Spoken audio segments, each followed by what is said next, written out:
Well, you know, you've heard a lot about Dr. Ben Carson this year as he shoots to the spotlight as a presidential candidate. But his wife of more than 40 years knows him as so much more. A loving husband, a devoted father, a devout Christian. And she is sharing some of their very personal struggles and triumphs in her brand new book, A Doctor in the House, My Life with Ben Carson. So joining us this morning is Candy Carson. Mrs. Carson, thank you for taking the time to talk to us today. So my first question to you is that, you know, I know being in the midst of this campaign can be very difficult, also very tough to reveal personal information about you and your family. So why did you decide to come out with the book now?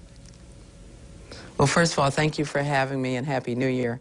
It is tough to delve into your background and, you know, and mention a lot of the challenges and the heartaches. But we felt, and I felt it very deeply, that I should share about Ben because people need to know him as a person, and also our life together. It's been challenging in a lot of ways, but there have been a lot of great things that happened along the way too. So I know I was reading little portions, and it's described as a great love story because of the way that you guys met in college, and he, you know, kind of used to tease you a little bit. Now you've been together more than 40 years. What are some of the sides of him that we don't get to see when we're looking at these debates and press conferences? Well, you know, that's the fun thing about writing this book, because I only had 4 weeks because after finishing up A More Perfect Union, I only had 4 weeks left. So when I mentioned, I did the math and said, it's going to have to be 3,000 words a day. And he says, oh, that's doable. And I'm thinking, for you? I mean, for the rest of us who've never done a book all by themselves, hey, you know, it's a challenge. But, you know, I was trying to figure, how can I get 60 to 70,000 words down in that amount of time? And the thought came to me, he spent more time at the hospital than he did with us. So he had a quote-unquote hospital family. So my editors agreed that it was okay to interview people from the hospital who had worked with him closely. And I tell you, it was so eye-opening, some of the things that he was doing.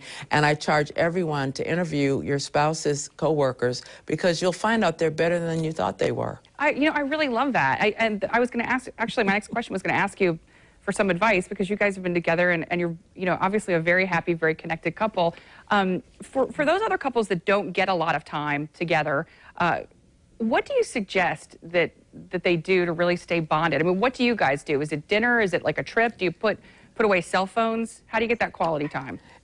You have to make time for each other. And you know, that was one of the things, maybe mid-career, kind of early mid-career, when he realized that he was spending a lot of time away from family. He had his scheduler put us on the calendar so that there was family time. I mean, that was the only way I was going to get there. There's always other things to do. There's always someone else that wants you to do this or that or the other, because early on, people recognized him as somewhat of an American dream. You know, he came from really poor beginnings and became a world-class neurosurgeon. So people would ask him to come and speak, and he did. And that was usually on the weekends, and that was considered family time. So one of the things he did was require that the whole family travel with him.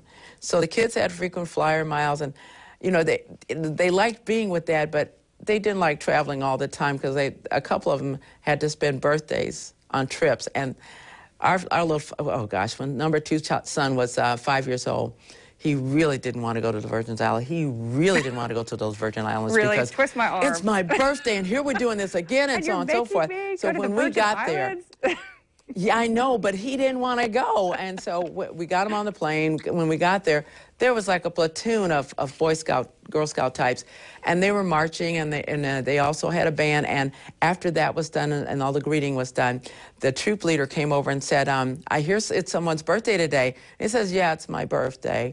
And he presented him with a $100 bill. Well, there you go. You know, oh, I really and I'm thinking, hey, it's my birthday soon too, you know. Right. I really enjoyed. Because back then, that was 25 years ago. I wish we had more time, and I really look forward to finishing the book. And thank you so much. And well, I look forward to talking me. to you in the future, hopefully as well. Oh, and you know, this is Jacksonville, right? Yes, yes.